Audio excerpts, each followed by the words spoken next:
and also this session. So Dr. Herman Klein-Hessling. Dr. Herman is the founder and CEO of Singapore-based agribusiness and consultancy.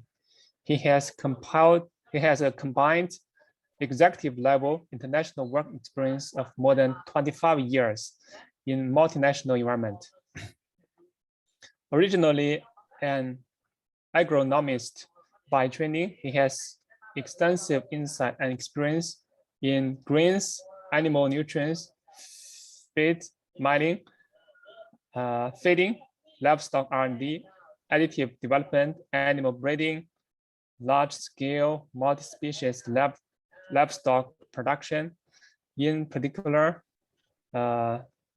in vertical integrated poultry companies, a lot of industry experience. His business travels has taken him to over 65 countries. And in 2019, he started agribusiness and consultancy, which focus on the business development, improving corporations and business efficiencies. Since November 2021, he's the official representative of the Asian Food and Feed Insect Association, or AFFIA, for Singapore. Let's welcome Dr. Herman.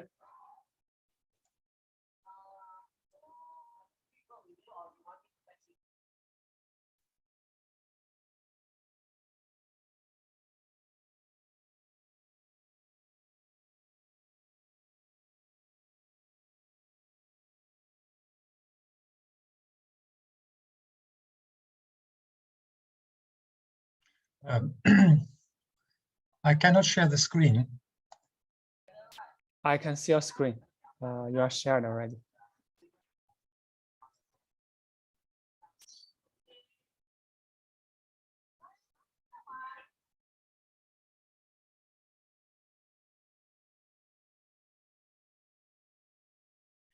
Hello, good afternoon, everybody. Can you hear me? Yes, clear. Okay, very good. First of all, thank you very much for sticking around. It has been a very long day. And of course, being at the end of the queue is not always the nicest position to be at. But anyway, I would like to thank the organizing committee for giving me, and especially the AFFIA, the opportunity to speak today to the audience. As has been said, my background is actually from the agronomy, grains, nutrition, and feed side. So I have a very extensive background in livestock production and agribusiness, especially the vertically integrated poultry sector. Now, since the last 2 years, I got very much involved and interested in insect production, and especially in the area of black soldier fly production. And it has been one of my inspirations to come up and support the industry to make black soldier fly production and feed ingredients thereof part of the mainstream for feeding livestock. Yeah. I think what is very important to realize in this regard is in order to make this reality, insect production really must be very much CAPEX friendly setup. Otherwise, the cost of production will prohibit the feasibility of the project. As has been said, I have been working with insects for 2 years, and more recently, so since November, I've become here the representative for Singapore as the representative for the AFFIA Association.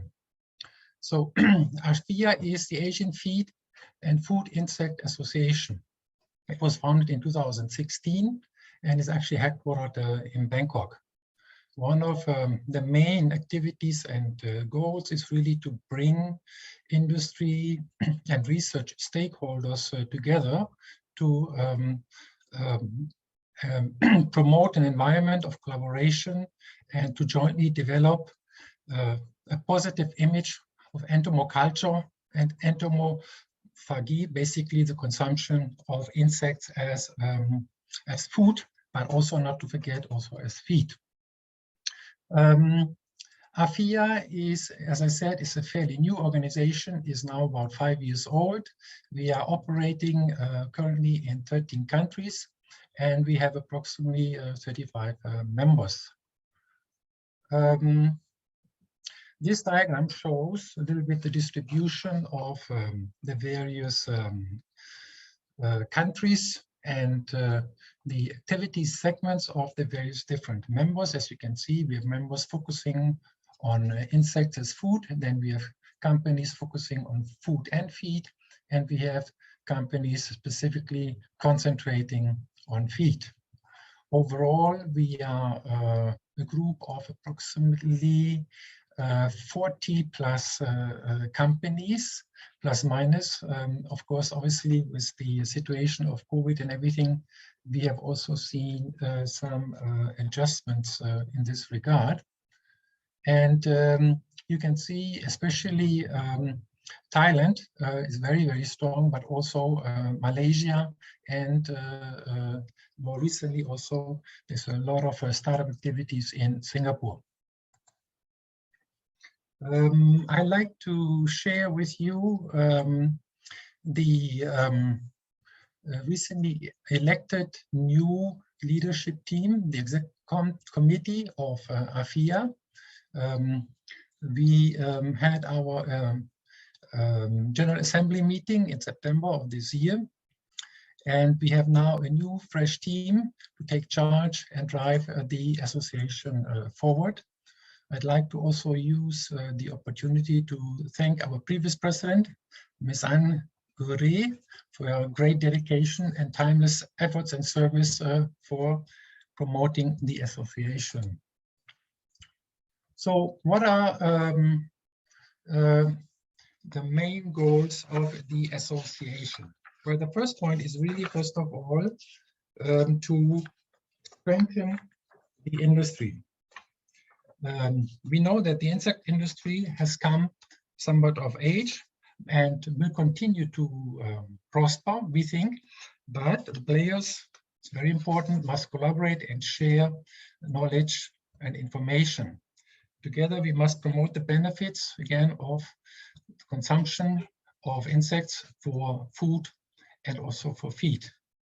And another aspect is clearly also to help in assisting and clarifying coordination and type and content and extent of new regulation. AFFIA serves as the regional hub for insect producers to further strengthen our young and promising industry. The second equally important goal is to develop good practices. We all know the Asian cultures have been using insects in their food chain for millennia. However, that is not everywhere around the world the same, and many other regions around the world have not done so. So therefore, there is a need to develop trust in the Asian producer to develop and overcome some of these obstacles in terms of accepting these new types of food ingredients. So consequently, we have to develop good practices in order to support that development. Important is also that AFFIA is keen in collaborating with agencies to ensure frictionless implementation of local and/or regional best practices. And also relatively important is the aspect that AFFIA is keen in collaborating and informing local authorities to jointly develop frameworks helping the industry to expand and achieve greater sustainability goals and having more permissible feedstocks available together with reasonable safety regulations. We have heard that today, earlier in the day, also from some of the other speakers already. The third objective, last but not least, is to guide the industry. AFFIA works in a very multicultural region with as many regulators and frameworks as countries. Therefore, AFFIA serves Asian insect interests by initiating, facilitating R&D activities, leading the industry jointly and together with its members. And the aim is to guide the sector into the future in a sustainable and responsible manner. Now I'd like to discuss some of the activities and the events that have taken place over the course of last year. And so we have, as I mentioned early on, as an objective, created a platform for knowledge sharing to foster collaboration and to promote knowledge and information.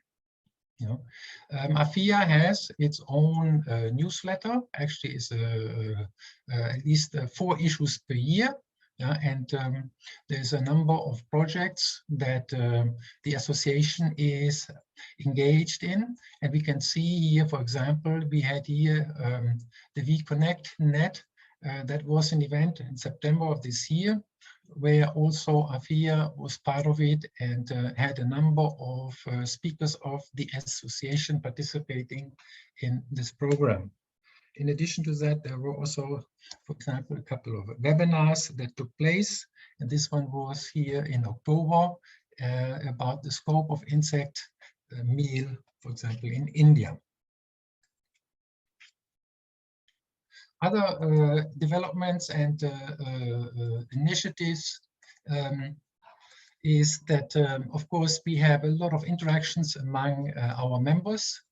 The executive committee as such meets on a monthly basis, but also we have other events that are communicated, and it is the aim of the association to make this a very cordial, frank type of gatherings where we share information with all participants. And we also have at times quite some fun when we do things together. We had recently even the AFFIA aperitifs gathering, which was very well received. And we also had recently one of our colleagues, Josh Galt, here talking about his meeting with our colleagues from the North American Coalition for Insects in Agriculture to share his insights about what we are doing here in Asia. As said before, so AFFIA, we are not a standalone organization. We are very well connected with a number of other organizations in the region, but also around the world. There is nearby, of course, the Insect Protein Association of Australia. Then we have the International Platform for Insects for Food and Feed. And we have the North American Coalition for Insects in Agriculture. So when it's all about collaboration. So what are some of the examples of collaboration? We have here especially a number of areas related to regulation. A couple of examples are listed here. For example, based on the European Union's decision to authorize the mealworm at the European level. That was in June of this year. Then in August, there was another milestone accomplished. Processed animal proteins from insects were actually approved for use as feed for pigs and poultry. Now, more locally, there is other issues related to regulation that need some attention, because here in Asia, as mentioned before, we have many different countries, and we have very heterogeneous local jurisdictions, and all these laws and frameworks in a way have to be coordinated and clarified so that there is clarity for the producers as to what rules they have to follow, and that is part of the activities of the association. Some of the other main activities in 2021 was the so-called AFFIA annual event. So the association is doing that at least once a year. This is a big event. It's basically 3 days of meaningful presentations, discussions, and sharing of information of the insect industry. Of particular interest were R&D results driving the sector, a lot of discussion about economic sustainability, and of course regulation, which is always very critical for the members of the association. So, and overall the theme was insects as food and feed in Asia, building strength and resilience. Of course, last year also was a very difficult year, not only because of COVID, but also for other reasons. But we had over 200 participants, and coming from 47 different countries participating in this event. Other engagements activities last year were, we had a regional summit. This one was in combination with the Agri Technica Asia and also the Horti Asia. We had a couple of speakers from institutes of higher learnings, professors from the university in Thailand, and also some people from Europe, and also our president, Nathan Biselli, also participated as the moderator of the event. Other activities and engagements were the insect protein from BSF and crickets, focus on selected applications in feed, pet, and food. That was conducted in July of this year and was a WeConnect event. And again, here also we had a couple of people from the AFFIA association actively contributing and participating and sharing information and data on the activities and processes and the most recent results that they had available. At times, of course, the association is about promotion and market itself. So, for example, in one of the previous years, they had also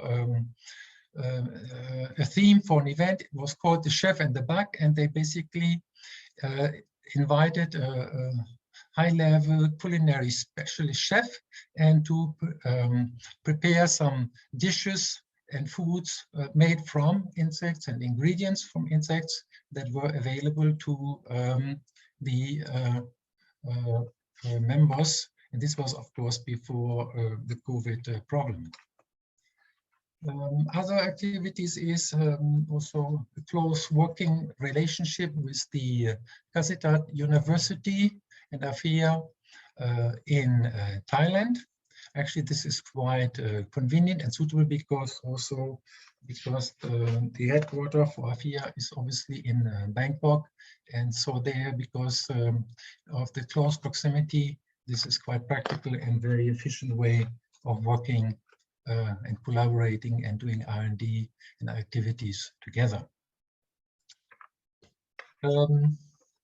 I mentioned, yes, we do, or the association does a lot of promotions and trying to reach out to a broader audience. And it was very, very interesting also here to see and to learn that AFFIA actually has also been in contact and actually had some engagement with some representative of the World Bank, and they were actually invited to join some event together and also try to some of these culinary dishes of our valued customers and the products that are being made from it.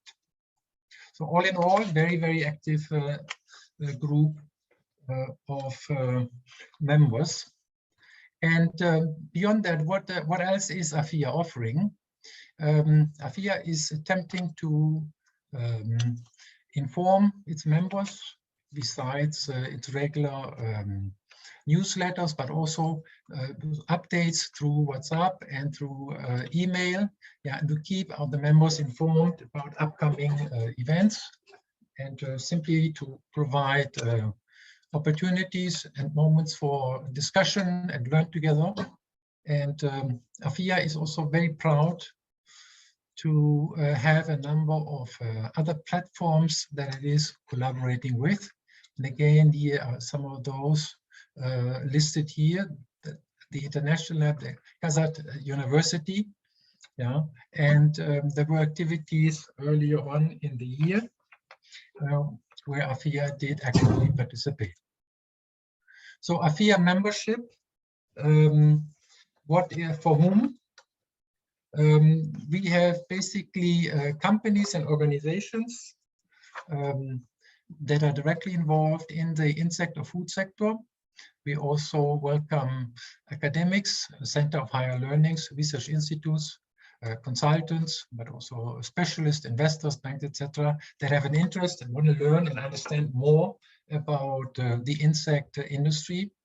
And overall, in principle, AFFIA takes great pride in the diversity of its member. So what are some of the offerings?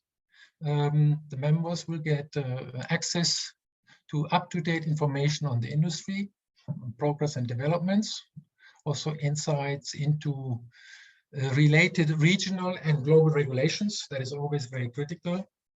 And good practice development, access to the referral database. That means who is all part of the association. So it's helping to facilitate contacts and exchange and collaboration opportunities. And of course, there's also, if you become a member, is depending on the membership, there is some linked voting rights available. Types of membership we have is full membership, associate membership, and also as observer, which is actually for people and associations and organizations outside of Asia. And we always welcome, of course, sponsors. What are some of the membership fees and benefits? I just quickly put some basic sheet in here to illustrate that. Actually, it's quite reasonable for us and for interested parties to join. Company, depending on the number of employees somewhere, is as low as $200 per year. Yeah, and there's early on, there's an initial one-time fee. And then you have here all these member benefits that I was already referring to early on, the newsletter, the database of the members. Yes, you have also the voting rights, and then a couple of other possibilities for you to engage with the association. Yeah. Associate members can do the same thing. There's different price ranges for that. And of course, here for institutions, companies, and so on, the fees are a little bit higher. Yeah, also there is somewhat more restrictions on what is being shared. Yeah, and especially when it comes to sponsors, we are fairly flexible and provide a lot of room for negotiations how this can be done. So an ambitious plan requires ambitious members. So in AFFIA, we have taken great pride in developing goals and targets for us. But again, the best plans fail if there's no members to carry it out. And the more members we have, the stronger the association. So that is also part of the task at hand for me, to encourage and invite members here, especially here in Singapore, to join AFFIA. So what to know more? If you have any questions, you want to become a member or sponsor, please do reach out to us. I have listed here the contact details for the association and also my own contact details. So please feel free to reach out to me either later today or in the coming days, and I'm more than happy to help you. So with that, I'd like to thank you for your attention, and I am now available to address any of the questions that you may have. Thank you very much. Thank you, Dr. Herman. So there are actually two questions in the Q&A. So the first one is from IPI Adeline. Asks, thank you for sharing the great word AFFIA. And do you mind to share your thoughts on the challenges of achieving large-scale insect farming? And how can we improve the local insect scene to scale up? Yeah, first of all, thank you for the question. I think this is a very important question because from what I've seen here so far over the last 2 years, this is actually the #1 problem for a number of players in the insect industry. And I'm coming from the livestock sector, so we have gone through these type of what I call growing pains a lot in the past. And I think a couple of things have to, in a way, happen in order to make progress. One is, and that was mentioned also earlier in the day, is we have issues also here. First of all, besides the upscaling in terms of the production technology and from an operations point of view, yeah, we cannot just do copy paste from a small scale experimental pilot type system into a large scale system. It will simply not work. That is also our experience in livestock. Number 2 is actually that we cannot influence really very much the price for our products, especially if we talk about ingredients and for feed. Now, on the ingredients and food side, this may be somewhat different, but on the for the livestock side and also for aqua and for pet food, we are pretty much locked in. Yeah, and those prices are given. So we need to focus at the input cost side.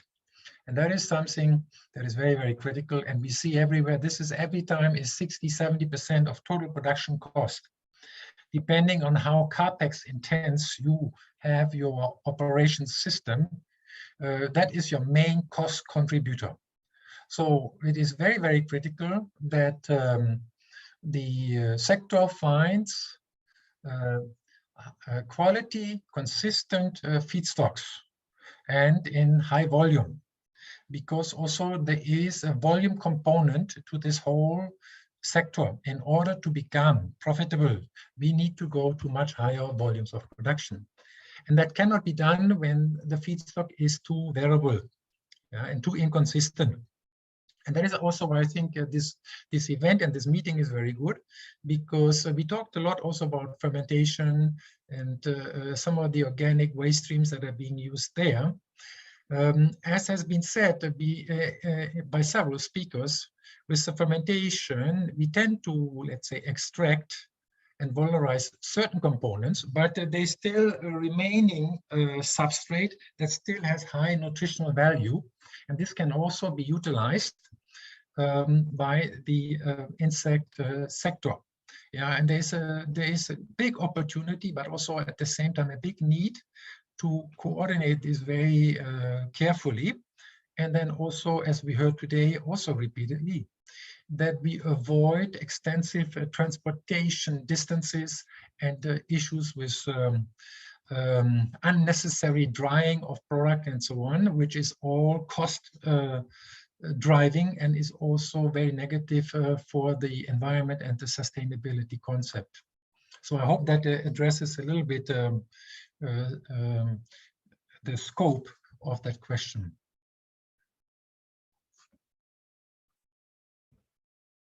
Okay, we have another question from Thomas.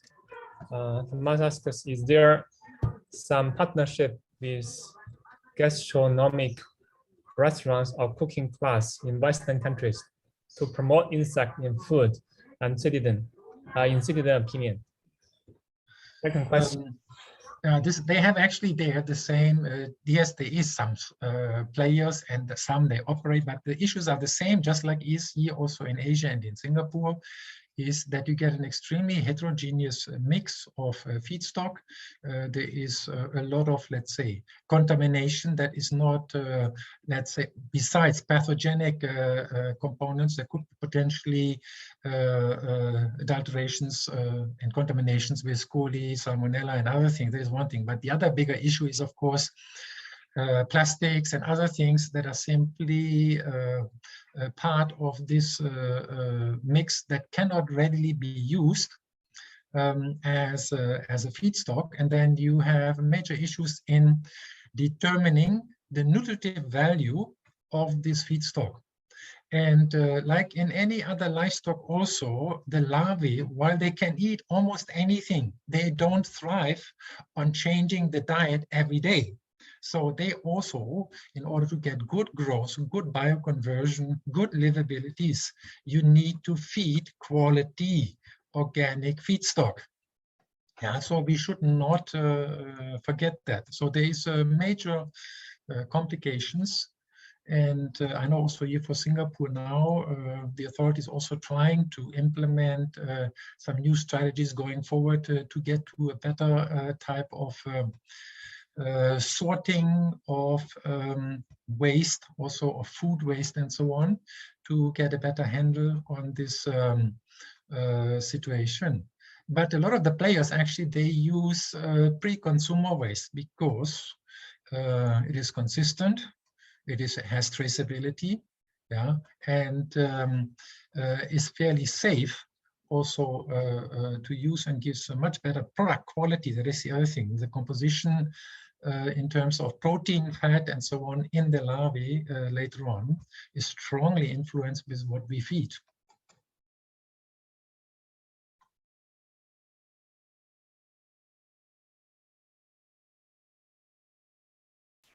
Okay, there's still a second part of the question, which is in your opinion, for better citizen acceptance, will it be better to use insect turn into flower, less visible in the food, or to be very clear using the whole intact insect?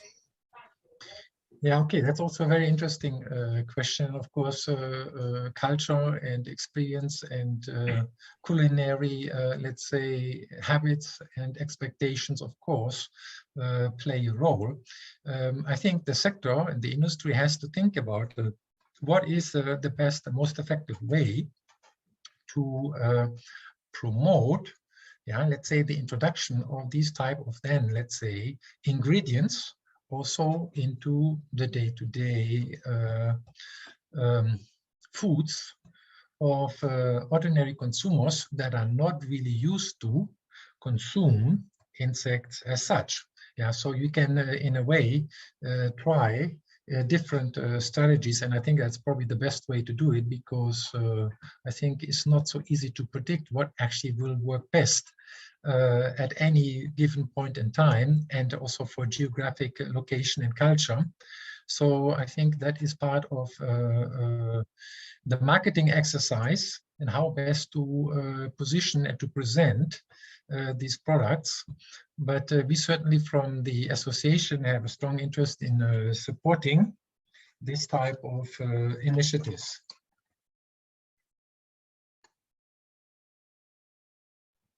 Okay, thank you, Dr. Herman. I have another question. Is there any regulatory hurdles when you're trying to applying insects in the food application?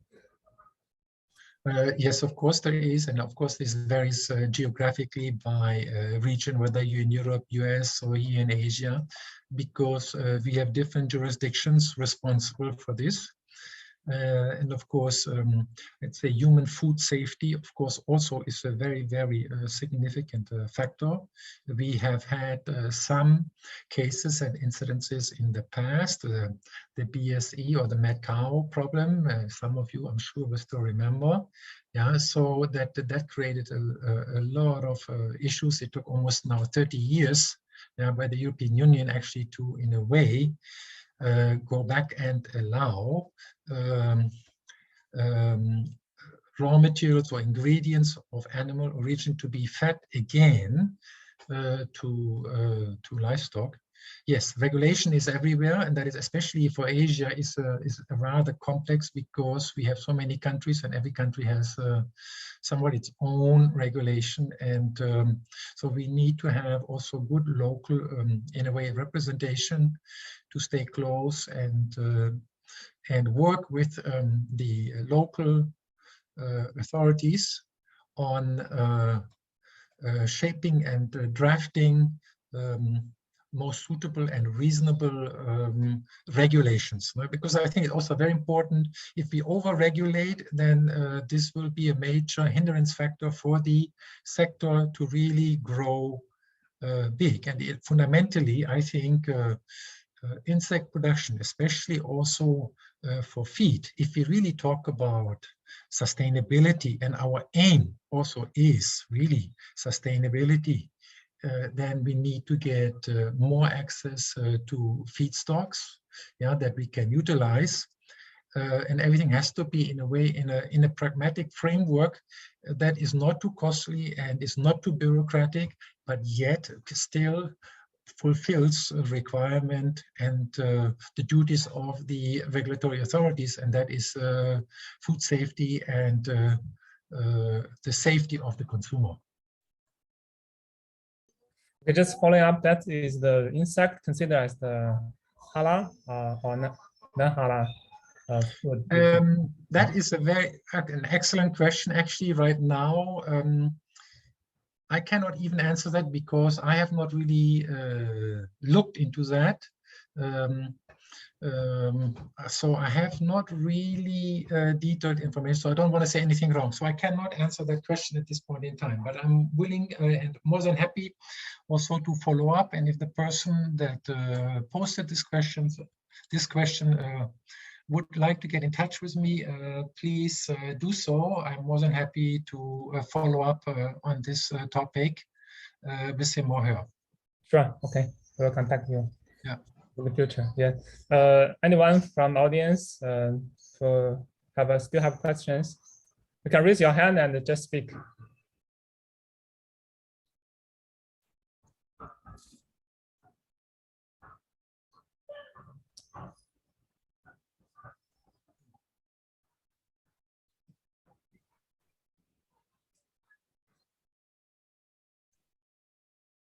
Okay, I don't see any more questions. Then if that's all, let's thank all the three great speakers, and also thank for all the audience to attending the full day whole day conference.